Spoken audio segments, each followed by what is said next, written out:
Aș dori și eu 2 cola, dacă se poate. Poate Pepsi. Nu. Pepsi, ce aveți Pepsi, dumneavoastră? Mirinda. Deci dacă mă chem pentru o sticlă de cola, te...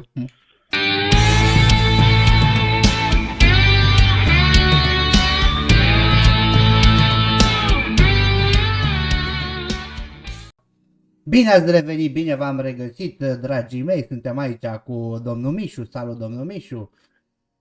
Salutare, numai bine! Suntem aici cu domnul Escu, salutare domnul Escu, salut, salut. Salut și ție, salut și mie! Înainte să dai cu subiecte, înainte să faci vreo de-asta, înainte să-mi aduci ceva în față, țin să-ți spun că destinul mi-a ieșit în cale în ultimele zile, inclusiv în weekend. Pe lângă faptul că... Hai, lasă-mă. Da. Pe lângă faptul că am zis că o să fim la restaurant, se poate vedea, suntem într-o mare locație. Dar nu despre asta vreau să vorbesc. Deci, s-au unit așa, astăzi am fost la un fan de-al nostru, l-am vizitat personal. Și mi-a zis de niște turiști, că a văzut niște blog, niște de-astea, urmărește, e o domnișoară, doamnă, urmărește ea un blog. Și zicea de o turistă care a venit la noi în România și a fost fascinată de ospitalitatea noastră. Am văzut niște reportaje, l-am văzut pe băiatul ăla pe TikTok, am văzut că și-a făcut și el cont pe TikTok, dacă îl știi, Backpack Your Life. Și mi s-au aruncat tot felul de asta de turism, de chestii, la un moment dat știu că mi-am adus aminte că și tu ziceai că o să vorbim de turismul din România, dar nu te-am băgat în seamă, știm foarte bine cum e turismul în România. Dar am găsit în asta o frustrare, așa că o să vorbim despre ea. Fii atent, subiectul de astăzi. Mișule, ești gata? Bineînțeles. Turist în România. Ce zici de asta? Extraordinar. Mă simt deja turist. Avem, bine, oamenii nu ne cunosc atât de bine, nu știu, dar suntem destul de cunoscători pe domeniul ăsta, străini, mulți, volum mare de străini în România. Știm și de bune și Cunoaștem de rele. foarte bine. Cunoaștem, suntem acolo, ne-au trecut prin mână, ca să vorbim mai plastic așa, ne-au trecut câteva zeci de mii, nu? Zeci de mii? Ne-au trecut prin mână zeci de mii de străini. Nu. Glumește, nu. Acolo, când eram noi turiști în alte țări. Aici nu. Bine, recunosc că eram pe particular. Am 2 secunde. Vreau să spun ceva și te-aș ruga dacă ori o lași așa, ori să o tai. Mi-a venit o chestie, citeam un comentariu, fiind timpul așa de scurt că mi-ai dat-o, mai aveam puțin și intram direct în emisie, direct cu toți fanii.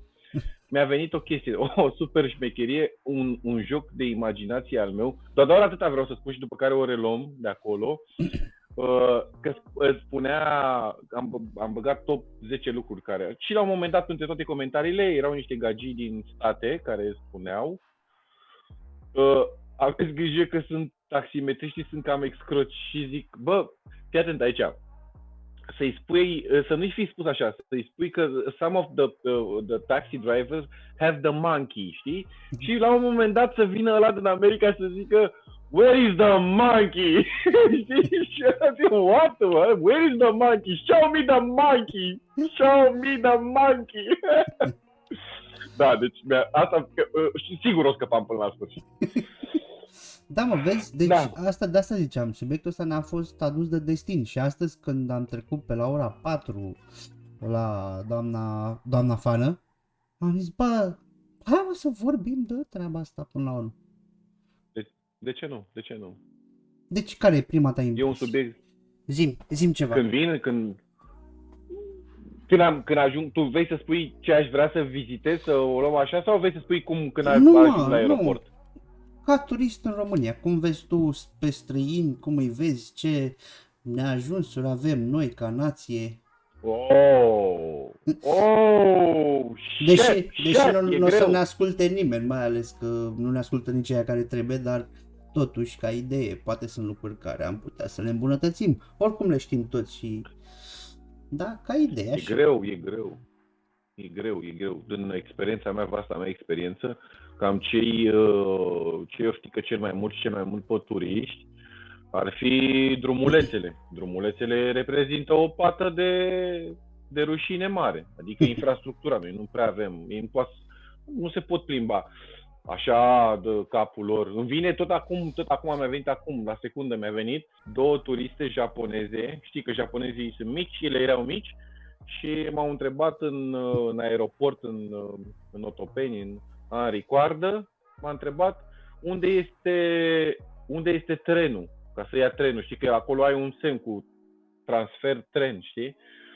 Și înainte să le răspund, eu am fost în Japonia, când înainte să le răspund m-am gândit, zic, nu cred că e ok să le spun la fetele astea cum să ajungă la tren. Știi, trenul din Otopeni, gara din Otopeni, este tu o știi și dacă eu o spun acum pentru cei care nu știu, este un câmpuleț din ăsta, lângă un pod, te urci pe o platformă și este niște plexiglas pe tunelul pe care urci, dar pe peron, da, pe peron nu e nimic. Deci cum dracu să le explic eu la astea să ducă astea acolo, ele crezând că o să vină un Shinkansen sau dracu să vină ceva, măcar un TGV, ceva, să fie o copertină. Și le-am zis, mai bine ții un taxi, te duci la Gara de Nord. Nu poți să duci aici. Acum am înțeles că s-a făcut, s-au băgat bani, s-a investit, dar nu merge, nu funcționează. Nu vreau să plictisez lumea, dar o să spun mai târziu câteva istorii, o să spui și tu. Ideea e că nu prea ai cum să te descurci. Ai câteva variante când ai aterizat pe Otopeni, toți își fac temele, toți turiștii își fac temele. Mă gândeam o să facem unul și în limba engleză, nu un podcast, ci un reportaj de ăsta mai mic. De obicei toți își fac temele, știu ce vor. Ai o variantă să te duci cu taxiul, să te duci prin București, după care așa, dar majoritatea merg să închirieze o mașină. E și trenul, dar majoritatea oamenilor își închiriază o mașină, e mai comod. Nu vă aș zice mai ales majoritate. Nu cred că majoritatea a început să se transfere la Uber, la de-astea. Mai sunt și cei care, cum să spun eu, care au, nu autocare, minibusuri din astea și îi organizează, știi? Eram cu o fată care se ocupa din Republica Moldova, știi? Și ei mergeau numai, și Ucraina, ei mergeau numai organizat. Ăștia e turismul de grup. Dar pentru un cetățean are varianta să-și închirieze o mașină cu trenul ca și transport. Imaginea principală când te dai jos din avion, dacă nimerești la un tub din ăla, e mișto, dacă te cară pe pistă, iar nu e mișto. Nu știu ce să vezi prima oară, ai DN-ul în Otopeni, restul aeroporturilor sunt, ce să zic, noi, dar foarte așa. Dacă vii după Charles de Gaulle, ce să te impresioneze la Otopeni? Că e cât hangar. Sau după München sau după Frankfurt. Ce ai de vizitat e altă discuție. Ești impresionat de talentul taximetriștilor de a te înșfăca de pe estacadă de acolo și de a-ți propune un tarif formidabil. De o firmă pirat de rent-a-car care este micuță, are și-a 2 mașinuțe și vrea să te atragă ca și client al ei. De băieții care cară bagaje. Să le dai și 5 lei. Nu știu dacă rămâi impresionat de ceva anume. La rent-a-car sunt și firme. Într-adevăr, sunt și foarte mulți țepari ordinari și când spun de țepari mă refer și la indivizi, dar și la firme. Dar sunt și câteva firme, dintre care 2-3. Maxim 2-3 firme serioase acolo. Da, chiar foarte bune. Noi știm una care, într-adevăr, chiar face servicii foarte, foarte, foarte, foarte bune. Închiriați de la Sixt, oameni buni! Nu închiriază la Sixt. Nu este o coincidență că suntem în negru și portocaliu. Cu trenul nu prea ai cum. Nu știu dacă s-a dat drumul, nu cred că s-a dat drumul, dar când îți dai drumul, mergi așa puțin, așa, și dacă ajungi în Gara de Nord, ce să zic, parcă mă și văd în Tokyo Station. Adică nu e ca și cum gata, s-a terminat epopeea transportului. Taximetriștii, pe urmă că ce vrei să vizitezi, eu din experiența mea de ceva timp cu chestia asta, cu turiștii, majoritatea turiștilor se șutesc, poți să pui explicația șutelii deasupra, către munte, către Bran Castle, către Peleș. Și săracii ăștia care se șutesc cu trenul către Bran Castle pe jos sunt preluați de bagabonzii ceilalți de la gara Brașov. Sau în Sinaia, sau în aia. În București, dacă ai ajuns, mulți turiști nu vor să stea foarte mult în București, cu toate că, pe mine dacă mă întreb, aici sunt foarte multe locuri de vizitat, locuri Depinde ce care turist ei nu ești. știu. Depinde ce fel de turist. Că sunt, uite, ăștia tinerii care sunt tineri și vor să încerce chestii și vor să vadă vibe-ul României, se opresc și pe în București. Am văzut foarte mulți vloggeri și influenceri străini care au venit și au încercat diverse localuri pe aici în București, Airbnb-uri și diverse... Ce mai avem în București, dracu, știi ce avem în București? Da, multe, în București chiar sunt multe, foarte multe. Bine, am văzut că li se pare un oraș foarte frumos. Probabil noi stând aici ne-am săturat de el, știi? Da, pe mine nu mă deranjează. Eu n-aș putea să trăiesc în multe alte orașe.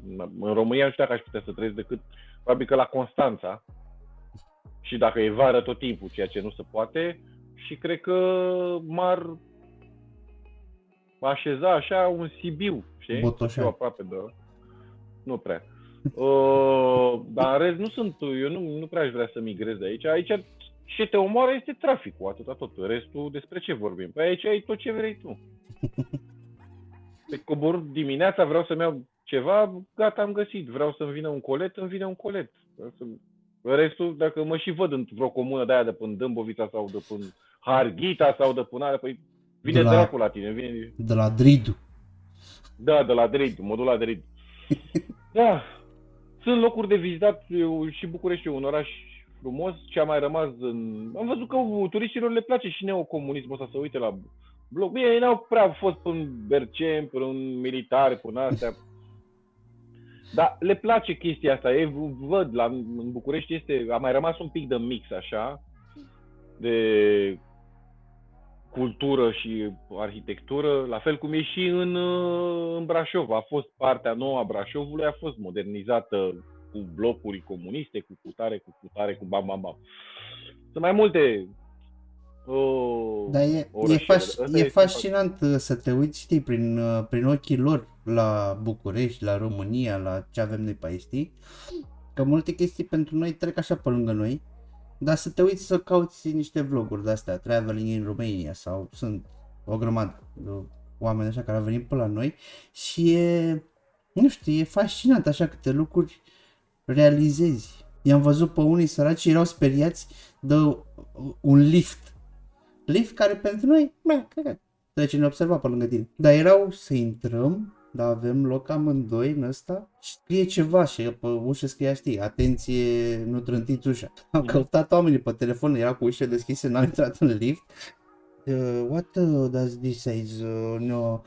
What is this? What is this here? What is this button do? Și după aia am înțeles ei că nu trebuie să trântească ușa. S-au urcat, după ce au ieșit din el, foarte cu zdruncinături, cu scârțiel, cu darea, n-am mai văzut așa ceva. Da, depinde de unde vii, că la fel și nouă ni se pare super mișto când ne ducem în Asia, în Asia de Sud-Est sau, uite, în Dubai e o anumită cultură în peninsula arabică. Cum și noi, pentru ăla care te duci în safari și asta trece pe lângă leu, super, și tu te tăvălești pe acolo, mamă, super leu, super mișto, super, e normal. Bine, aici era de lift, corect, da. În partea asta a Europei de Est, noi știm exact, și cu lifturi și cu alea, putem să și le reparăm de mers, facem ușa, că suntem mai organizați. Știi aia de la blocurile astea ceaușiste, de stai cu ușa deschisă și pui degetul acolo ca să aibă impresia. Ce dracu, cine nu știe? Ăștia mici. La turism, ciupești marea dacă nu vii din partea asta a Israelului, că noi avem mulți turiști care vin din Israel, ei nu mai sunt fascinați, îți dai seama, super, mergem la litoral. Doar cei tineri merg, că acolo se mai distrează și altfel.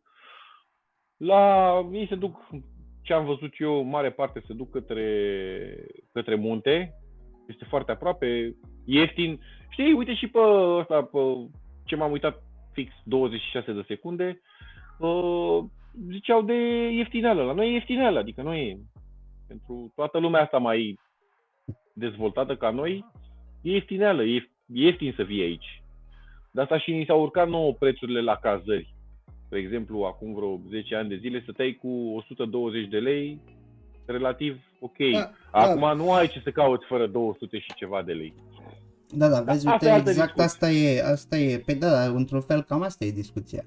Că noi am crescut prețurile la cazări și la tot felul de servicii și băieții ăștia de la Horeca care se plâng ei, dar toți turiștii să știi că se plâng de servicii. Se plâng de cât de neospitalieri suntem și de zeflemiști. Băi, păi așa e, mă, uite, eu am fost și puțin, stai să nu mai am statura asta de nesimțit, eu am fost de ospătar, că asta am vrut să spun, că am fost și puțin ospătar și avem foarte multe grupuri prin toată lumea. Am fost la ospătar la un restaurant foarte cunoscut din București, cred că e cel mai cunoscut din București. Cred că poți să și spui. Nu, nu-l zic. Păi n-au dat banii, dacă nu-mi dați banii, nu o să vă zic numele. Și stătea lumea în coadă, adică eu n-am crezut până atunci că există vreun restaurant în țara asta să stea lumea afară și să aștepte să intre. Credeam că asta e cum adică să stau afară și să aștept să mănânc mici sau un tomahawk sau un ciolan cu varză. Ce dacă sunt retardat? Mă duc la restaurant.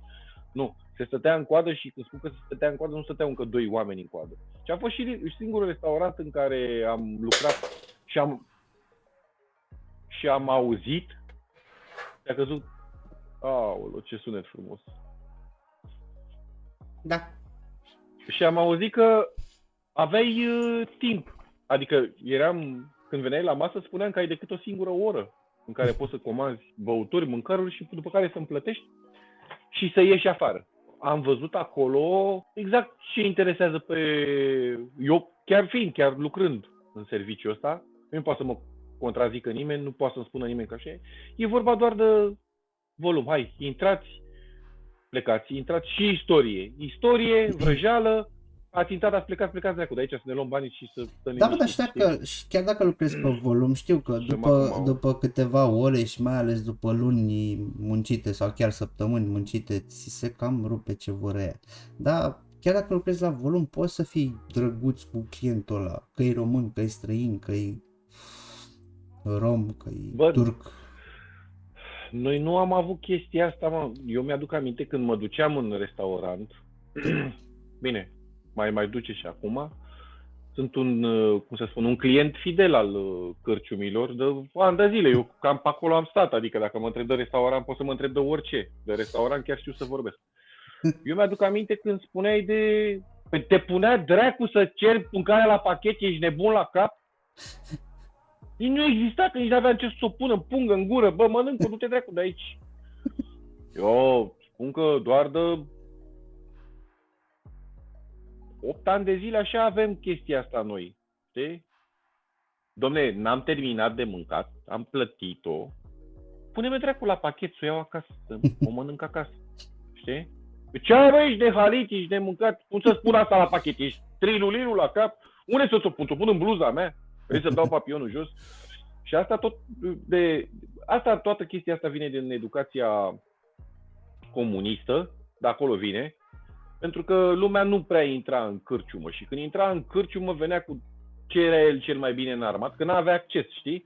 Și cum te duci acum cu 1000 de euro, bă, dacă am așteptat atâtea zile, o lună, 2, 3, să mi se permită să intru și de seama că îi dai pe toți și ospătarul fiind un nesimțit, o jigodie, un împuțit de om, după ce că îți dădea 100 de grame de friptură, îți lua și ficații pe ea, știi? Îți lua și banii, îți lua și să mai uita și frumos pe gagică, tatu. Te cei cu o gagică acolo să impresionezi tu, e după ce spunea 2-3 pahare de astea, ăștia sunt ospătarii din... Și au lăsat adânc. Uite, în generația nouă, uite, o chestie la fel, mă întâlneam pe afară de a te întreba cum a fost mâncarea, știi? Asta a venit încoace. A venit încoace. Eu am fost cândva în Asia de Sud, mai exact în India, și venea ăla în continuu, de fiecare dată să ne întrebe dacă totul e ok, dacă mai dorim ceva, știi? Eu aveam impresia, zic, bă, trebuie să-i mai dau ceva lui ăsta, mai dau o comandă, ceva. Adum și alune, adum și bomboane. Nu, așa făceau ei, că vreau să-și merite ăia 10%. Eu când eram ospătar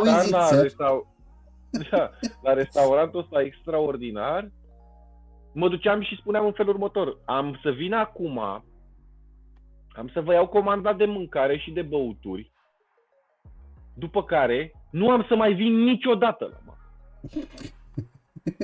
decât când mă chemați să plătiți. Că ăsta era spațiu și timpul într-o oră. Ăsta, gagiul ăsta care era patronul ăsta aici, este unul din cei mai mari antreprenori din țara asta, care ne explică nouă la televizor, la toate televiziunile,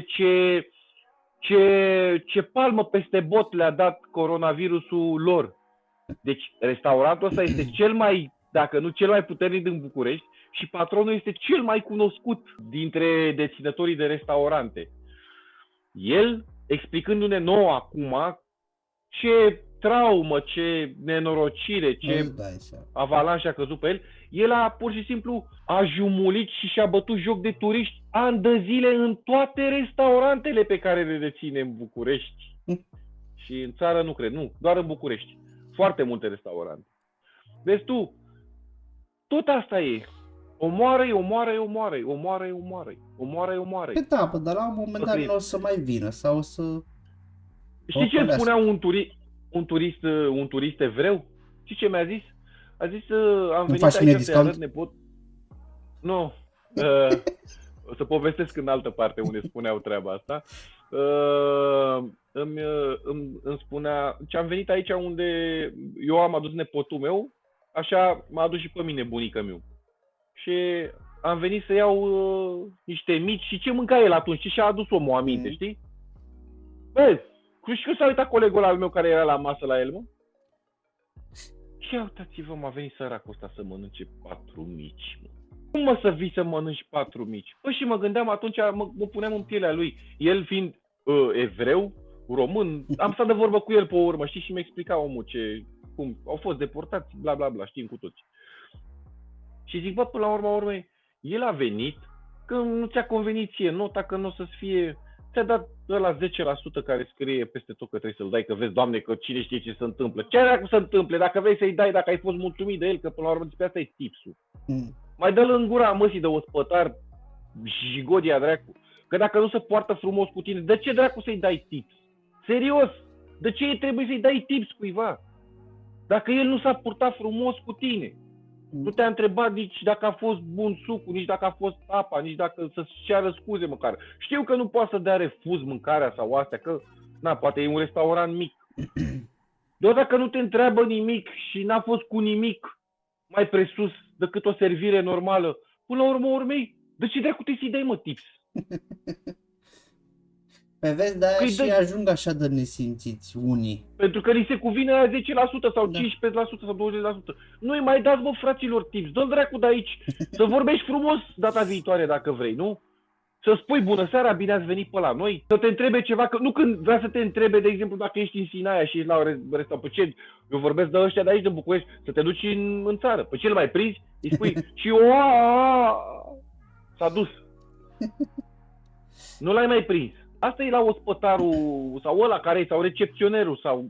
Noi vorbim de oamenii ăștia care interacționează direct cu turistul și sigur vor interacționa, că trebuie să mănânce, să cazeze. Păi faceți-vă, mă, animalelor, și voi o temă. Când te întreabă ăla ce e de vizitat pe aici, tu îi spui, nu știu, că eu sunt în comuna cealaltă. Da, uite, bă, du-te în gura mătii de nesimțit. Fă și tu temele acolo. Spune și tu că, uite, sunt băile Govor acolo. Spune și tu că e Delta acolo. Tu nu știi nimic, frate. Nici nu trebuie să înveți foarte multe lucruri sau să știi geografie, istorie și de-astea. Bă, îți iei 3 locații, 2-3 restaurante și pe alea le spui la toată lumea. Cu aceeași poveste. Știi că aveam noi un coleg pe unde am lucrat într-un loc amândoi. El avea, dacă te uitai foarte bine, el avea 2, maxim 4 povești, sau mă rog, locații cu povești. Dar era... Da, adică el era atât de concentrat, cum să fi spus el că nu știe? Da. Și dacă... Nici n-avea cum să nu spună treaba asta. Nu, o spune tot pe aia, că te-a mai nimerit-o pe tine, scuze, tot acolo te-a trimis. Dar o spui, nu? Păi dacă e mișto locul ăla, normal că îl spui, nu? Da, eu mă duc mereu. Dar oricum, că eu m-am uitat pe el când îl întrebau oamenii, da, altceva pe lângă și asta, bă, te interesezi, scoți telefonul, dai un Google, te uiți pe o hartă, întrebi pe cineva, ideea de a zâmbi și de a fi amabil și serviabil în continuare. Dar la noi e... Uite, asta vreau să zic, la turci. Deci turcii, băieții ăia sunt pe ospitalitate cap-coadă, de când intri în țară până ieși din ea. Bine, sună mai la nord pe Turcia, așa, acolo e altă poveste. Dar asta ce ține de turism, de fac ei turism, bă, te simți prințișor. Nici acasă, la rudile tale nu o să fii tratat așa. Turismul ăsta, știi cum e? Ăștia sunt bani căzuți din cer, frate. Sunt bani căzuți din cer. Lucruri care nu te costă nimic. Da. Nu te costă nimic. Uite la ei, la aia, când te duci în mizeriile alea de cumperi tot felul de prostii din alea, păi pleci de acolo. Bine, acum sau mai așa puțin, dar înainte aveau un tic de ăsta nervos toți turcii. Îți lăsau impresia că tu i-ai păcălit pe ei, știi? Și dacă o să mai băga o bomboană, o șiretă, o rahată în gură, o ceva, nu știu, ceva acolo, știi? Știi, să câștigi tu, știi? Că tu așa erai, câștigai. Ăla și-a luat banii de 10 ori, dar felul în care ești tratat, faptul că, uite, gândește-te la un șofer de maxi-taxi, sau de shuttle, care ți-a făcut ție transferul până Antalya, până Belek, Melek, Selec, unde ai fost tu sau unde ai auzit tu, să-l întrebi pe ăla ce să vii. Ăla vorbește 3 ore în continuu. Dacă te-a pus dracu să-i spui ce e de vizitat, eu am avut cu un taxi, unul pe taxiu. Ia să zic un taximetru. Un taximetrist. Am avut chestia asta, am plecat de la un hotel și a trebuit să mă duc în zona comercială a Antaliei. Bă, și m-a pus dracu să-l întreb pe ăla că ce mai e de vizitat pe aici. Și pentru încă $12 m-am plimbat ca o maimuță descreierată până toată și la acvarium și la aia și uite și aia, uite acolo. Și mă uitam la el cât vorbea, uite aici hotelul ăsta e nemaipomenit, la ăsta să nu vă duceți niciodată, îți dai seama că mai mânca și el câte o ciungă pe acolo, știi? Bă, dar dacă îți faci treaba și ești puțin atent, le reții fără să-ți dai seama din poveștile lor pe care îi duci. Da. Nu trebuie să înveți acum toate locațiile ca nebun. Și uite, vis-a-vis de ce ai zis tu, că astea sunt lucruri care nu ne costă nimic și aici referindu-ne la zâmbet, la salut, la ajutor, la chestii de genul ăsta, astea sunt lucruri gratuite. Dar vezi tu, hotelierii noștri și toți băieții ăștia care se ocupă de turism la noi, ei se plâng că nu au... Bine, unele sunt îndreptățite, dar tu concentrează-te și pe lucrurile celelalte, nu numai astea. Că nu avem, că nu ne-a făcut nu știu care drum, păi cum să vină lumea la noi? Păi nu, că avem taxele, nu știu cum. Dă-le în masa pe alea, rezolvă-le, plânge-te, dar și zâmbește, că tu nu prea zâmbești, boss. Și când vin la tine, mă cam iei la mișto, practic. Te duci, nu te servește nimeni, te duci în recepție să întrebi ceva, zici că ai ajuns la oracol și trebuie să îndeplinești 12 porunci înainte să întrebi ceva. La recepție vreau să spun că am fost anul ăsta, bine, mereu mă duc, de ce să nu spun ascultătorilor, la hoteluri bune am vrut să zic. Deci când intri în recepție la un hotel, Mamaia Nord 4 stele, în sud tot la fel, 4 stele. Când intri la recepție, atâta știu fetele alea, are voucherul, îi dăm aia, îi punem o brățară, nu îi punem brățară, îi punem alea, îi punem aia. Dacă te pune Iisus Hristos să întrebi orice altceva, nimic, absolut nimic. Eu știu că era să zic zilieri, știu că sunt sezonieri, știu că sunt astea, dar serios, așa să nu nimic. Ăia la fel sunt ospătarii. Ăla, știi, când ai început masa, știi cum zice? Futu-ți gura, mătii, să-ți fut. Cât 2 ore trebuie să stăm cu maimuțele astea. Uite cât mănâncă, bă, băiatule! Bă, l-am văzut pe ăla cu ochelarii a treia oară când vine să-și pună, nu se poate așa ceva. Ne-a zăpăcit românii, fraților, cât mănâncă. Băi, tâmpiților, ăla a dat 60 de milioane să vină acolo. Nu mai zic că banii sunt o enormitate. Nu mai zic că pentru o familie să dea 40 de milioane ca să stea la un hotel de 4 stele, un sejur de... Ăla a plătit, mă, ăla n-a venit la pătarlaua lui măta să mănânce, mă.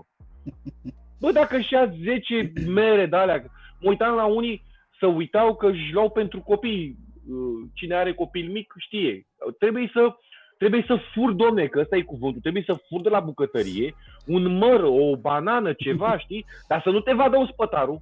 Dacă ai văzut ospătarul, te-ai dus dracu, ești de mult la cap, să uite toată salata. Toți angajați de acolo, uite așa să uite.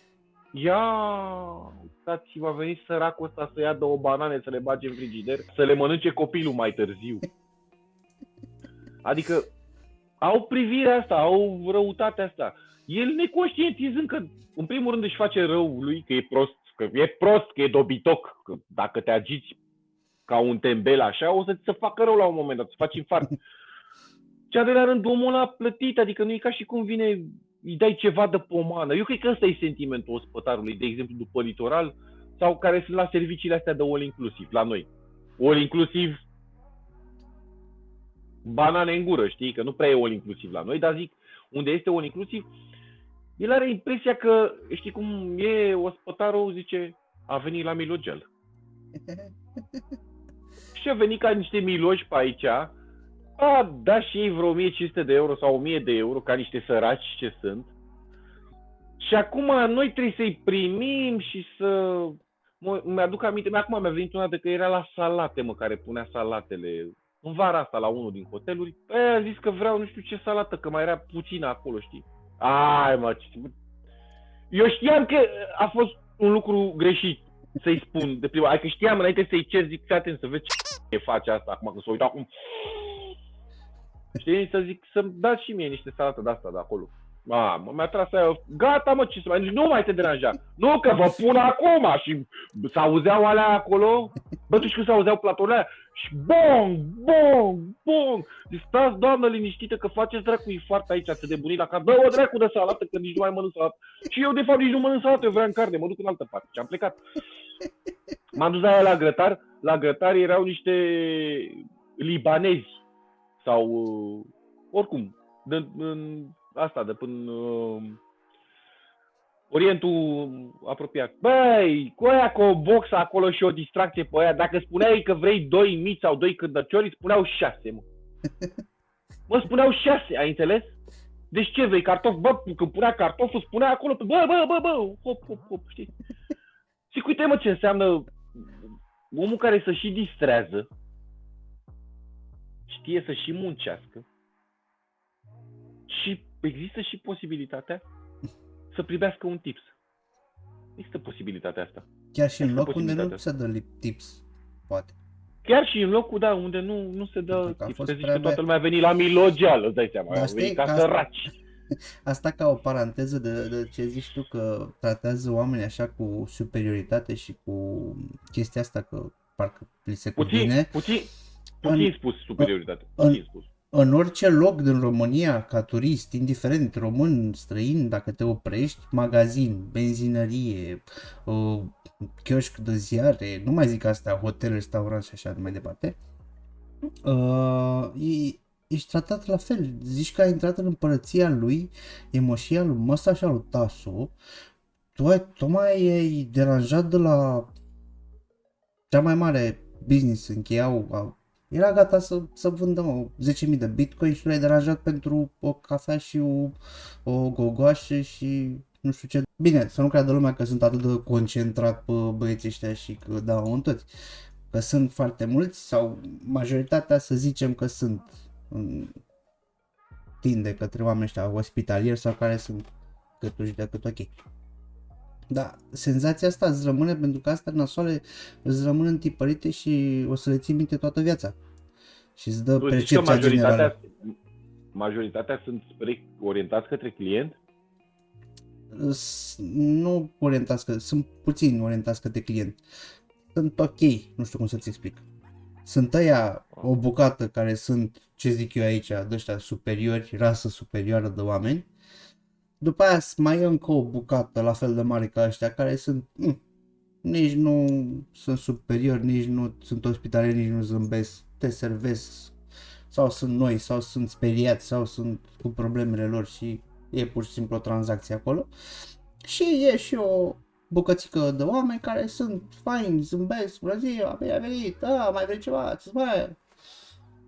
De asta zic că așa se compune majoritatea care sunt ok. Da, eu cred că tot ce are legătură cu clientul, eu cred că angajatorii, dar de unde dracu să iei și angajatorii? Că și acolo e problema. Că, de fapt, de sus să împute pește. Dacă tu ai, patronul tău este un bizon din ăsta care el, singura dată în viața lui, când a cumpărat ceva, este de la magazin sau când a vândut ceva, a fost când și-a vândut fila de carnetul de cecuri, cum era înainte, a dat-o pe mai puțin. Nici ei nu au pretenții, au pretenții ce să le meargă business-ul indiferent cum, dar nu își aduc plus valoare sau calitate în ceea ce fac. Ăștia care au legătură cu publicul, personalul care are legătură cu publicul, să trebuie să fie, dacă mă întreb pe mine, nu neapărat, eu nu vorbesc la aspectul fizic, nu, mental, acolo trebuie să fie niște oameni mai happy, mai cu un pic de cultură, mai cu un pic... Poți să bagi orice prostălău acolo, să cadă cu farfurile peste ăla, să-l întrebe la unei Brașovul și să întoarcă cu spatele, fie că nu înțelege. Mai avem o problemă aici care n-am discutat despre ea, despre acest aspect extraordinar și se numește limbile de circulație internațională care sunt la noi tabu. Bine, săracii de unde să știe și chiar dacă ar ști, noi nu avem semne pe străzi, nu avem nici semne, dacă sunt semne, nu sunt în toate limbile sau măcar într-o limbă. Și uite, apropo și de asta, scuză, un pic, sâmbătă mă uitam la băiatul ăsta, Backpack Your Life, și dădea el să plimbă până toată lumea, și pe Mexic, în Peru, până de astea, știi? Și mă uitam cum interacționează cu oamenii după acolo, de la ăștia care erau comercianți, oameni simpli pe stradă, în autobuz, știi? Și era un vibe de ăsta mișto, mamă ce mișto să plimbă asta pe lume, știi? Bă, și-a pus la un moment dat între videourile lui, dau de un video făcut în trenul din România. Și explica omul că, nu știu, e un semn acolo, trebuie să te uiți tu pe tabelă ca să nu ratezi vreo stație cu vreo gară, știi? Nu știu ce tren să plimba el. Și conductorii a zis că trebuie să-l întrebe pe el dacă vrea să coboare la o anumită stație. Și ăsta se întoarce către oameni, știi? Și le zice, vă vi se pare normal să fie tabeluța aia mică acolo și eu trebuie să fiu atent dacă mă lua somnul, eu unde mai coboram?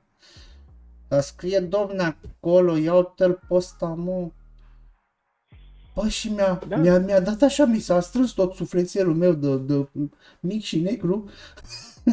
Și dă-te, ce rasă proastă suntem, cu gura direct pe om. Nu suntem nici rasă, mă, că noi suntem o amestecătură aici, ce dracu rasă suntem noi. Asta ar fi culmea să spunem că noi suntem o rasă. Niște animale. Niște animale, suntem doar ca indivizi, că nu poți să spui că toți românii sunt jegoși, că toți sunt nespălați, că toți sunt inculți, că nu e adevărat, sunt indivizi ăștia care nu au ce să caute în anumite locuri, adică da, pui tu ospătar și patronul, că și patronii, că la patron vreau să ajung. Cine dracu ce sunt. Pui tu, ești dita mai la, să zic, nu știu, la Sinaia, la... Bine să-ți trească măta. Când angajezi un ospătar, nu, ești tu unul care știe engleză, care știe germană, franceză, ceva de... Hai că germana nu e de circulație. Da, noi fiind, având și noi câțiva turiști nemți pe aici. Dar franceză, engleză nici nu mai vorbesc. Pui niște de-aia cu cămășile alea galbine pe ei și să-ți vorbească, că îți vorbește simțirea, dacă nu te înțelegi, da, dacă nu te înțelegi cu el, patronul strică până la urmă, mă, te-ai îngurat, mă, de patron, ăla ce interesează, o să plec cu saci de bani acasă. Ăla e mâhnit că oricum lucrează pe 12 milioane și restul e tips și de-aia trage pe ăla acolo să-l frece. cămașa o are galbenă, că nu are bani, că multă lume zice că suntem jegoși, sau că suntem, că așa e. Acum, să credem că ăla are bani suficient să ducă cămașa la nufărul, eu vă spun pentru cei care au lucrat în domeniul ăsta, nu au bani să o ducă la nufărul și să o apreteze și să o facă curat. Nu au banii. Că mai sunt unii care sunt nesimțiți, care cred că vor să apropie de soare prin culoarea cămășii, da, sau de portocaliu ăsta al meu, mai ales pe la gât și pe la manșet. Sunt unii, într-adevăr, ține de fiecare individ, asta spun, că noi nu suntem români și la fel nici spaniolii și nici, nu poți să ne cataloghezi pe toți la oaltă, că nu suntem la fel. Indivizii sunt nesimțiți. Dacă nimerești acum, te duci la un birou de rentă car și găsești un nesimțit acolo, un porc, un handicapat care îți vorbește urât, l-ai nimerit pe ăla. Puteai să nimerești o fată drăguță sau un băiat drăguț ce îți vorbea drăguț. Dar poți să nimerești și unul care nu și-a plătit rata, mai ales că ratele acum au venit din ianuarie. Uite, dacă îl nimerești astăzi, știi? Te duci frumos la un restaurant și spui lui ăla, comanzi o cafea și întrebi, dar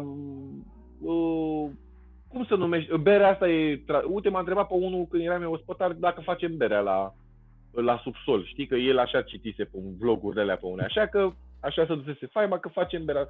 Și mi-am explicat că nu facem nicio bere la subsol, vreau să vă descurajez, dar berea aia pe care o beți dumneavoastră e chiar cea mai proastă, sincer să vă spun.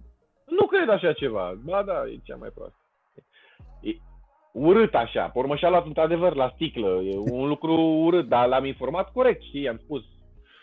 Dacă vreți să faceți de astea, uitați, vă recomand să vă duceți în alt restaurant, nu un restaurantul ăsta unde salatele sunt lângă vestiar. Aoleu, stai că spunem toate alea și te prind ăștia pe urmă. Unde aici se schimbă oamenii și salatele sunt la ușa alăturate. Da, ăsta e, personalul e nesimțit, pentru că pretențiile nu sunt ale angajatorilor, nu sunt mari. Și atunci dacă tu nu vrei să angajezi pe oricine, am mai fost eram la mare, tot așa, și lângă mine participam la ăsta de procesul de angajare. Și venise una din Mangalia, îmbrăcat-o cu o fustă de-asta subțire, un decolteu de-asta mare, era așa, la vreo 30 de ani, venise acolo și zicea că, nu putea să vorbească, intra agramatismul, intrase prin gură și îi făcea așa din urechi, știi? Și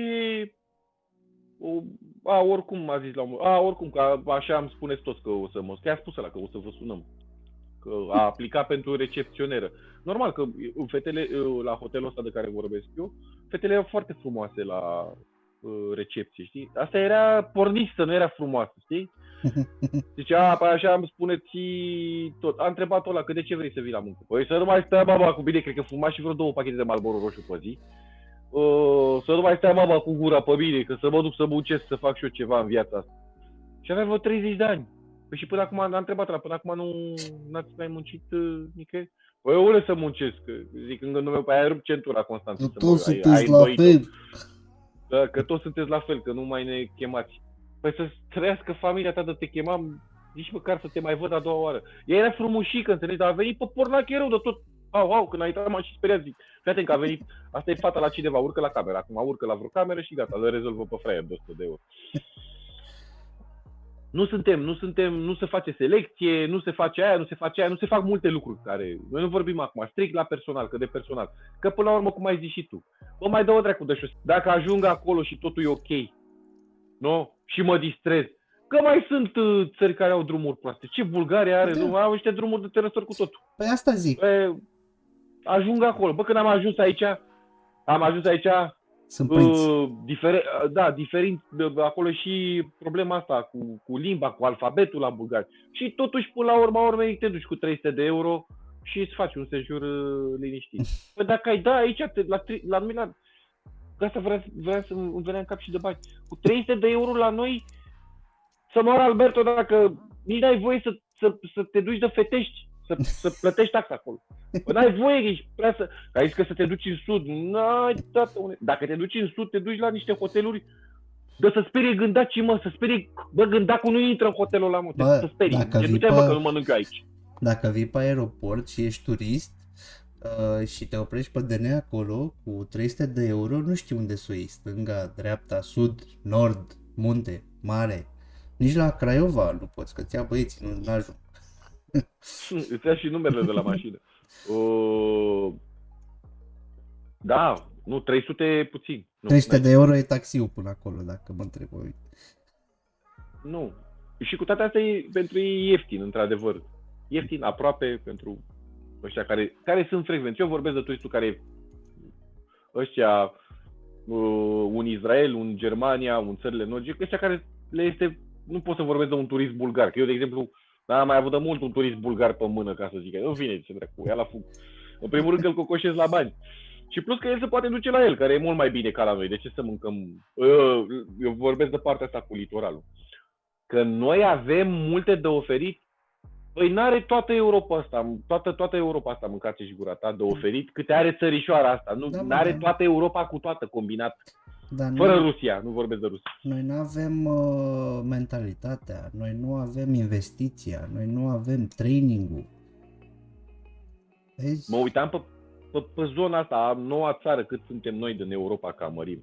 Să găsești și balneo, și delta, și litoral, și munți de ceva înălțime, adică nu niște prizlopuri de alea de 200 de metri înălțime. Și parcuri de divertisment, și curve, și cazinouri, și păcănele, și barbuturi, și... Da, nu, vezi că ai spus prima oară un lucru foarte, foarte, foarte greșit. Parcuri de distracție. E un domeniu pe care vreau să... Păi pentru că noi nu le avem. Uite, m-am uitat acum, am căutat Disneyland, că aveam impresia că este și... Nu știu ce dracu auzisem că e și în Dubai. Când am zis la Sinai.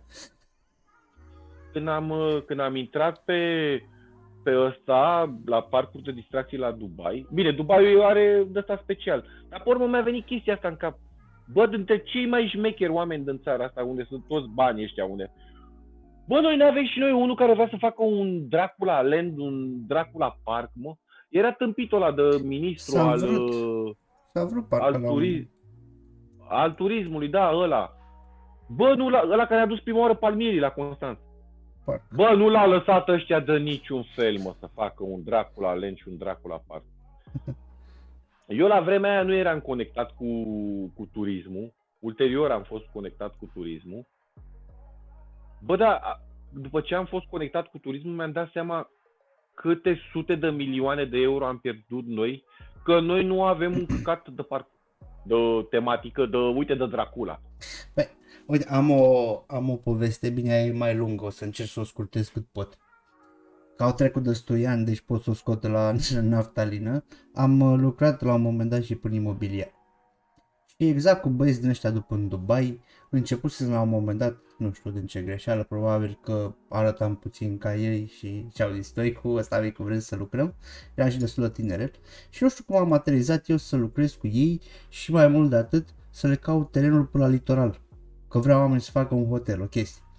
Povestea pe scurt este că eu găsisem niște terenuri întinse, mari, la un preț foarte, foarte bun. Și de-aia m-am dus cu băieții acolo, au văzut totul bine și frumos, le-a plăcut, vreau să investească în zona respectivă, era mai spre Mangalia, nu o să zic exact orașul, și numai că ei când au plecat de acolo, mi-a trimis un reprezentant data următoare, știi, cu mine, ca să punem de treabă acolo, să ne așezăm în birou. Și ăla băiat fiind, el ce a zis, hai să le spun oamenilor cu care mă întâlnesc cine sunt, ce facem, cu cine ocupăm, ca să știe că suntem serioși. Când s-a ajuns la primar și s-a explicat cine sunt băieții, te gândești că e sprilul ăla, gata, e mai serviabil, nu? A explodat prețul de vreo 4 ori. Deci de 4 ori s-a mărit prețul a doua zi, la nici 24 de ore. Doar că au aflat cine sunt ea și ce vor să facă acolo. Fii atent, acum... oameni care vreau să mute, că din greșeală eu nu văzusem că este linia de tren de la Constanța Mangalia și trecea exact pe terenul ăla și le bloca exact ieșirea de la spre mare, știi? Și am zis, mamă, deci mă trecuse toate transpirația, eram căcat pe mine când am văzut. Zic, mare, nu că pierd, că nu fac niciun ban comisiuni, că i-am adus pe oamenii ăia de la București până la Constanța ca să le arăt un teren care nici nu merită, știi? Și era arăbetele pe acolo pe câmp, vorbea la telefon și vine la mine. Da, mă rog, asta cu calea de tren nu este o problemă, facem un pod, o mutăm mai la stânga, mai la dreapta, e ok. Deci oameni de ăștia vreau să vin acolo. Da, mă, da, nu, Și ne-am căcat pe noi. nu se poate, pur și simplu. Bine, noi avem foarte multe exemple de astea, cu groapa de gunoi de la Cluj, cu... Continentalul, Pirelli, Mercedes-ul când a avut prima oară de la Renault, Deutsche Telekom-ul care a vrut să ia înainte la grupul OTE-ul ăla de la greci, a dat Grecu. Despre ce vorbim? Niște privatizări de astea de tăia capul, adică... Oameni care au vrut să le facă autostrăzi, șosele, da, rezidențiale. Da. Acum, ultima șmecherie, că tot ai aruncat-o asta cu litoralul, vreau să spun repede, 2 secunde. Ai văzut ce au făcut, mă, ăștia acum în nordul litoralului la Mamaia? Pentru că s-au dat ilegal autorizații de construcții și că blocurile au fost mai mari și este umbră pe plajă, ceea ce era ilegal de făcut. Soluția care este? Să lărgească plaja. Eu aveam au lărgit cu 30 de metri plaja, mâncava-și gura voastră, dacă e posibil așa ceva. Deci, tu n-ai voie să construiești aici sub nicio formă. Așa spune legea română, da? Pentru că trebuie să lași și să nu fie umbră pe plajă deloc, adică trebuie să ai retragere și nu clădire mai mare și pe dracu să tăia, nu trebuie să fie umbră pe plajă. Toată lumea face tot cartierul ăla, să dă retrocedări cu mazăre, băga la pușcărie, cu șpăgi, cu șmecherii, cu combinații mari de tot, că toată lumea a făcut combinații acolo, bloc lângă bloc, nu mai vorbim, mai înțeles, nu vezi soarele decât pe plajă. Și nu mai vedeau nici aia după plajă și ce s-a spus pe urmă? Lărgim plaja cu aia. Gata, cum mi-a venit asta? Bă, lărgim plaja, fraților, ce dracu, am înnebunit la cap? Se pot întâmpla multe lucruri. Îți mută ea orașul. Eu aveam o idee și mai bună pentru băieții ăștia, să se fi inspirat din grecii antici și puneau niște oglinzi mari pe acoperișuri și reflectau soarele pe plajă. Ba chiar îi omora pe câte unii care stătea în raza lor. Da, mă, e greu. De asta mă tot gândeam, sunt lucruri care pe mine mă frământă unul ca român de ăsta care știu ce bani să învârt în industria asta, și asta a ospitalieră, nu cum e fostul meu patron Jigodia aia cu a ospitalieră, care nu are nicio legătură cu ospitalitatea, mă. Nici unul din lanțurile lui, care sunt foarte multe, unul singur, ai înțeles? N-a fost o singură discuție în ani de zile cât am lucrat la el, să le spună vreun manager, după care am devenit și eu manager, să le spună măcar să zâmbim și noi, adică sau să ceva de genul ăsta. Nu, a fost vorba numai de bani, de a băga pe trompă și dulciuri și pufarine și orice. Nu e vorba de nicio. Și toată ziua taca. Ne spune el ce șocuri a luat și ce dracu șocuri, mă, luai o omletă costa 25 de lei, nebun, și era 40 de bani un ou, dă-l dracu de ou, ați nebunit la cap că e un ou. Și cu un pic de două de alea de bacon și ai luat 25 de lei. Că asta vreau să ajung și la prețuri până la urmă. Bă, frate, când intri pe litoralul nostru, s-a terminat cu șmecheria ta. Iubire, până aici ți-a fost. Viața mea, nu Viața mea. Vezi că aici numai carditorii și șmecherii sunt. Și oricum la mare sunt toți șmecherii după toată planeta. Eu am întrerupt o perioadă până anul ăsta. Am întrerupt o perioadă bună. M-am dus pe unde am putut și eu, până unde m-a ținut buzunarul. Numai aici să nu mă duc, că eram jurat și în engleză. M-a swear pe my mother, dacă mai calc aici și ea, niciodată. Oli, Mexico. Oriunde, numai aici. Ei, ideea e că m-am jurat strâmb, ca să zic așa, cum ar spune frații mei. Că am ajuns din nou. Bă, la ospătarii din București, din Cluj, din ăștia, din așa, sunt nesimțiți așa puțin. O să-mi pun toți ospătari. Toți ospătarii sunt, că am mai nimerit și locații unde sunt. Ce dracu? Eu sunt coleg cu voi, sunteți nebuni, v-a luat Dumnezeu mințile să vă certați cu mine.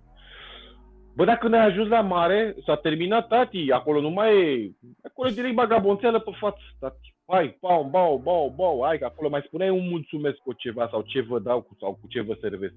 Acolo vine și se face decât așa, dând tron pe la tine. Adică, hai pisicuța mea, zi ce vrei, 2 ciorbe, da, 2 ciorbe, pe dracu să te ai, ce mai vezi, nițel, vezi nițel, nu, nițel și ce vrei, un ecler, ceva, ce vrei, zi ceva, hai, repede. E cu... Stai, unde am? N-am. Am o, da. Ce ai, ecler? Nițel, ce ai acolo? 2 ciorbe? Ia zi. Ăla e. Mai e. De care? Plată sau mine? Câte? Da. Imediat, vezi imediat. Deci e asta văd. Și ai plecat și fii atent, eu acum sunt clientul. Deci mi-ai luat comanda frumos cum mi-ai luat-o ca un băiat. Am plecat, da? Și eu am uitat să zic, auzi, te rog frumos să mi-ai adus și niște gheață, dacă se poate. Bă, da, mă, vezi că... Bă, gândiți-vă, bă, când sunt la masă acolo, am venit, am stat 10 minute, nu știați ce să comandați. Deci, ia fiți voi atenți, facem altceva, nașule. Numai că nu mai ai, lasă că servesc oameni care știu ce vor. Voi stați aici, ia gândiți-vă voi ce vreți, puneți-vă gândurile la așa și eu mă duc, frate, că băiatul ăla, ia uite, Barosan, ia uite. Și mai am și 2 fufuri de țigare de tras. Ca te-ai ciocul tău, păi ce ai nebunit, te-a luat Dumnezeu mințile. Ia. Ce vrei, mă, nene, stai puțin! Ia uite, bă, jumatea m-a da, mă. Ce vrea, 2 ape, 2 nesti, vrei 2 nesti de alea mici, Deci dacă mă chem pentru o sticlă de cola te fum. Cred că nu mai vrei o pâinică de aia mică, Ia zi. Aha. Mai avem de la Twist? Mă, fii atent aici. Ospătarul care știi că tu ai contract cu Pepsi și eu ca un prost ce sunt de client am zis vreau și eu 2 cola. Tu ce-mi spui? Poate Pepsi. Așa. Scuză-mă pe mine, boss, n-am citit contract de furnizări. Aș dori și eu 2 cola dacă se poate. Poate Pepsi. Nu.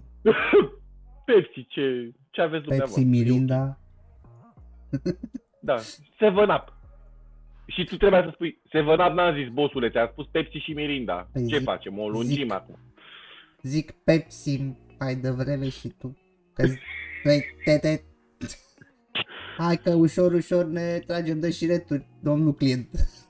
Și fii atent, că vine sfârșitul, mâncați șocul tău, când tu o să observi în nota aia de plată a fost 1.000.000 și ce a făcut săracul? Ochelaristul ce a făcut? A dat 10 lei, mă, săracul. Sărăcia a pus decât 10 lei, mâncați șocul tău, peste 100. A mai pus 10 lei acolo. Păi dacă știam, nu te-ar da eu cu încă 2 ape? Păi dar nu spuneam eu niște chif. Cum n-ați avut sos de usturoi? Cum n-ați avut sos? Mi-ați cerut sos de usturoi? Mi-ați cerut sos de usturoi? Uite-l pe notă. Da. Dom'le, n-am mâncat niciun sos, n-am avut sos, dar n-am mai zis nimic, dar nu era sos. Bă, e pe notă? Mi l-ai cerut? Dă 5 lei acolo și taci din gură. Și am avut decât 4 ape. Păi asta îmi place mie să vorbesc cu voi, mă. Ați băut 2 beri pe plajă și ați venit seara să vă certați cu mine, mâncați gura la. Ai avut 5, că 5 scrie, ești nebun. Dai mai mother if I lie you. Ce dracu. Ați venit să-mi faceți mie capul calendar, eu ospătar de ani de zile stau cu... mă, ce dracu. Bă, și mai am o treabă. Cu ospătarii care nu notează. Notați dracu panaramelor care sunteți, că nu țineți minte, bă, băieți. Nu țineți minte. Cum erau? Scrie, bă, acolo când ți-a spus ăla 2 ape sau 3 ape? Scrie, bă, când spune prostul ăla de client al tău, scrie dracu acolo ce spune ăla. Bine, să și știi să înțelegi ce dracu ai scris, că mai sunt panorame de aia de oameni care nu înțeleg ce au scris ei. Mă, nu cred că ne vindecăm, nu cred. Nu cred că ne vindecăm. Ce ai făcut? Ai rămas cu dinții la mine. Te blocasei puțin. Nu cred că ne vindecăm. Nu văd. Nu vine generația nouă, nu. Aici nu are ce generație mai vine. N-are ce să... Nu cred că nu ne vindecăm de chestia asta. Nu ne vindecăm.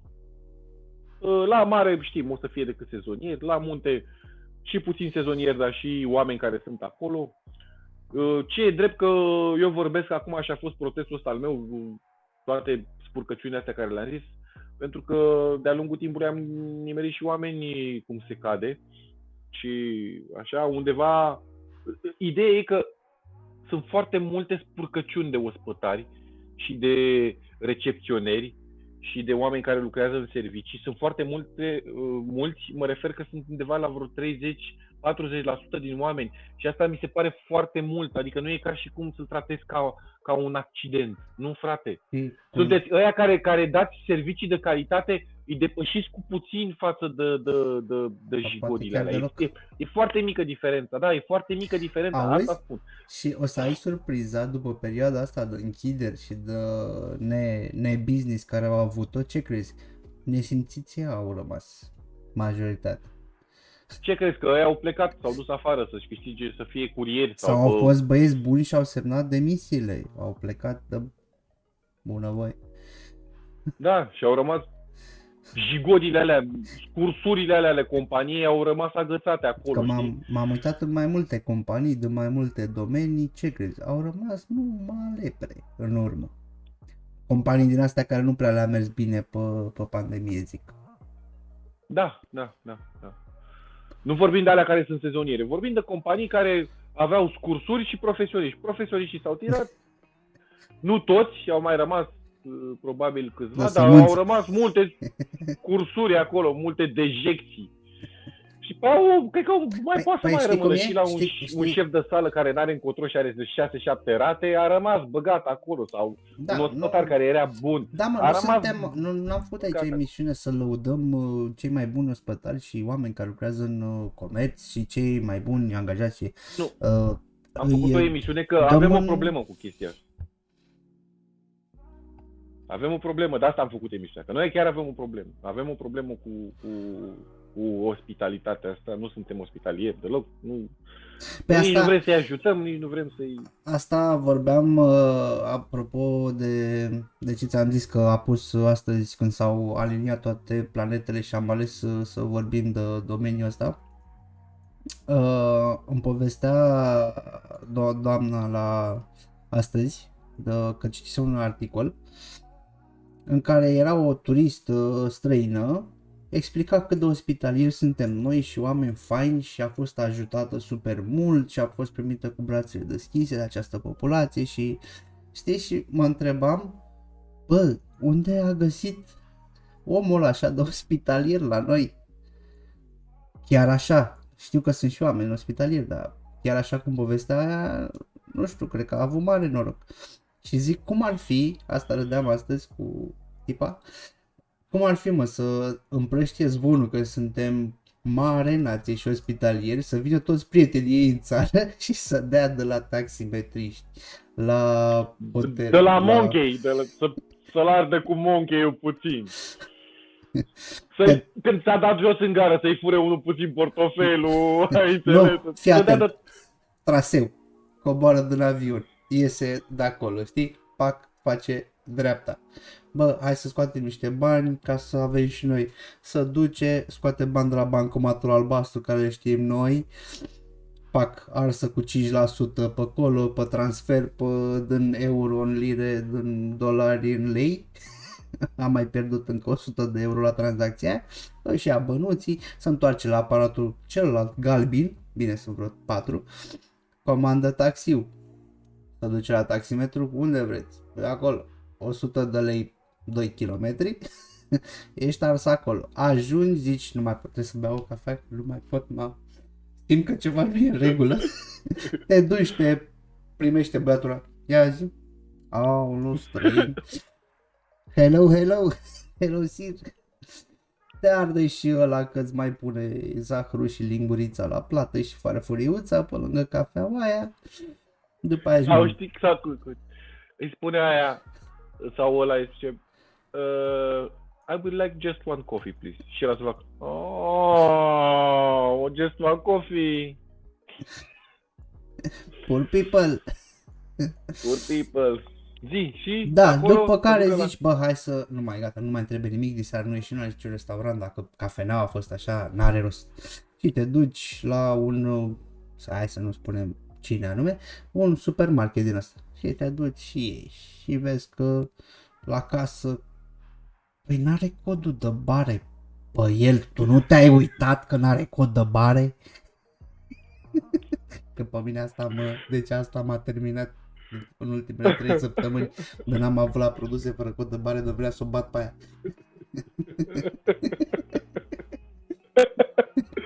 Și după care o să apară unul. Welcome to Romania! Și după aia te uiți acolo la chestia aia unde afișează prețul, știi? Și de la un moment dat sare cu 1.000.000. Păi ce am cum? Sorry, what is this? Păi nu v-ați uitat? Păi nu, că scrie acolo că e promoție. Păi da, dar ați luat pachetul ăsta și nu trebuie să le iei pachet cu celelalte, nu pachet cu cola cu pui. Cola cu pui E nu promoție la Bax, nu te-ai uitat și aia zice, S-a terminat what? promoția. We Și don't have the promoție anymore, you don't look here, look, they have their prices. Oh my god, my god, my god. și Oh după my aia god, my god. ieși ars și de acolo, înainte să intri în bloc, îți aduce aminte că ești fumător și n-ai țigări.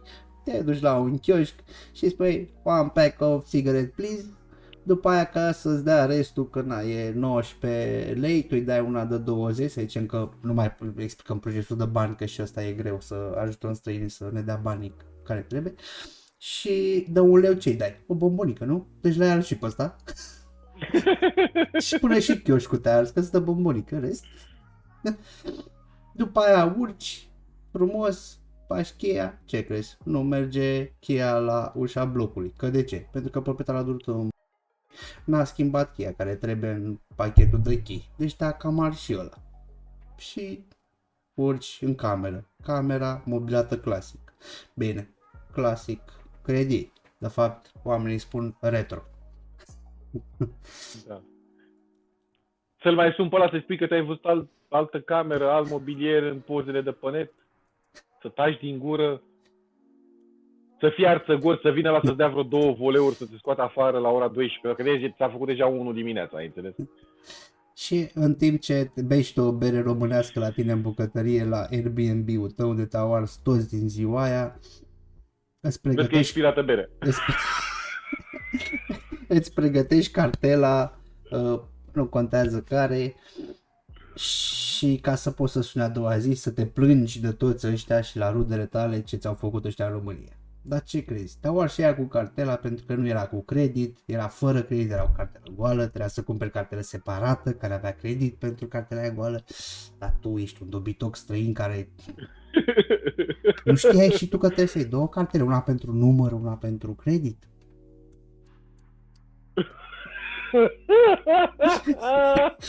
Gândește-te, tâmpitule de turist care ești. Ai venit tu aici să ne aduci bani. Ce să zic? Parcă eu n-am bani. Poate că n-ai bani, tâmpitule. Ai citit, mă, pe semn ce scrie. Uite, bă, mai era cu unul, mai îi ții minte pe unii. Să te uiți în termeni și în condiții. De unde dracu mă dai o pagină ca la bancă, ai înțeles? Să-mi dau un stuf de la un dosar de ăla. Și eu ce trebuie să caut? La alineatul 44, 80 și băiat. Bă, eu la de-astea, ca să nu mă simt nici prost, să nu fac nici scandal, să n-am nicio discuție din asta, deși sunt pe de departe, n-am nicio treabă cu a fi om bogat. Eu știi ce fac? Dacă îmi trebuiesc 10 lei pentru un serviciu, eu dacă n-am 150 de lei nu mă duc să iau serviciul ăla. Pentru că de ce? Pentru că nu vreau să citesc niciun contract, nu vreau să semnez vreo orologie, nu vreau să stau să mă cer cu ei că n-am citit termeni și condiții, că n-am semnat unde trebuie, că trebuia să mai semnez și stânga și dreapta și sus și jos și pe partea altă și pe altă foaie care venea, dar era pe drum cu trenul. Așa că mă bucur de ce am eu de făcut. Și când vine ăla, vezi că trebuia să plătești și nu știu minibarul, vezi că trebuia să ne plătești nu știu ce franșiză, vezi că trebuia să ne plătești nu știu ce, da, ia, las, pleacă aici, pleacă. Adică mă uit cam care ar fi maximul care poate să mă ardă oamenii. Dacă am de 10 ori suma aia, mă duc, dacă nu, mai bine sau acasă, tată. Și tocmai de asta, că de aici că nu-s bogat, tocmai de asta de vreo 10 ani nu m-am dus nicăieri. Că nicăieri n-am Și de 10 ori Și sumă. știți care sunt planurile mele de viitor? În următorii 10 ani să nu mă duc nicăieri. De ce? Că e singura chestie care pot să o fac pentru care am bani de 10 ori minim. Da. Da, mă. E o discuție Asta e. interminabilă, vorbesc cu oamenii ăștia de 25 de ani de treaba asta și nu s-a mai terminat. N-am fi terminat-o noi într-o oră. Așa că, din partea mea, nu pot să vă cer decât un like, un subscribe, un share, un comment, să vedem și noi și toată lumea ce părere aveți despre fețele noastre. Mișule, dacă vrei să adaugi ceva. Doar să ne dea un comentariu, ceva, ce le-a plăcut, ce nu le-a plăcut. Dacă au și ei zone ale turismului care vor să le dezbatem. Sau alte subiecte. Trebuie să vin eu la fiecare subscriber în parte pe acasă, mă, ca să aflu ce vreți să vorbim, să facem, sau ce a fost bine și n-a fost bine. Sincer, vezi că ai mulți, adică la 76 de oameni chiar poți să te duci pe la fiecare pe acasă și să vorbești cu ei. Putea să dea și ei un telefon, că toți subscriberii mei au telefonul meu. Dați-ne, fraților, dacă vreți să vedeți ceva. Dacă nu, îi așteptăm și pe ceilalți care se uită la noi și nu sunt subscriber, mai sunt și de ăștia undercover. Vă așteptăm cu propuneri. Dacă nu, o să facem noi în continuare ce ne duce pe noi capul. Dacă vă place așa cum suntem, dați-ne like, uitați-vă la noi și dacă v-a plăcut, ne dați și un like. Dacă nu v-a plăcut, să nu cumva să vă pună Iisus Hristos să dați dislike. Ba da, dați și doar, dacă nu vă place, dați și doar. N-am o problemă. Sunt pe... Eu am o problemă. Lasă-mă, când dai dislike la un podcast ăsta sau ce e asta care facem noi aici, asta e ca și cum ai dat dislike când te uiți la un film porno, ai înțeles? Ai fi putut să nu dai nimic, știi? Să te uiți la următorul film porno. Ba nu, mă, e ok, bine. Uite, poate nu vrei să comentezi, lași pur și simplu dislike. Că dacă ai 2 like-uri și 70 de dislike-uri, s-ar putea să nu faci subiecte din alea. După aia vezi, dacă tot continuă seria asta, s-ar putea să nu ieși de tot de pe internet, că nu faci ce trebuie. Poate nu le place fața ta. Da. Asta a fost pentru astăzi. Ăștia au fost Mișu și Iescu. Vă pupăm. Vă dorim la revedere.